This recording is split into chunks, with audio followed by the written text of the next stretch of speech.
सातारा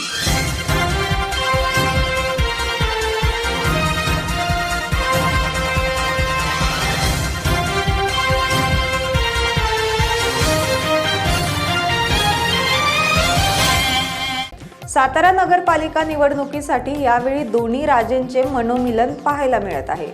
उदयनराजे आणि शिवेंद्रराजे भाजपकडून प्रथमच आपली निवडणूक लढवत आहेत। 50 जागांसाठी भाजपकडे उदयनराजे 22, शिवेंद्रराजे 22 आणि मूळ भाजप 6 असा फॉर्म्युला मंजुरीसाठी पाठवला आहे। मात्र नगराध्यक्ष पदासाठी अजूनही तिढा कायम असल्याचे पाहायला मिळत आहे। नगराध्यक्ष पदासाठी उदयनराजे यांच्याकडून काका धुमाळ, संग्राम बर्गे तर शिवेंद्रराजे यांच्याकडून अविनाश कदम, अमोल मोहिते यांची नावे चर्चेत आहेत।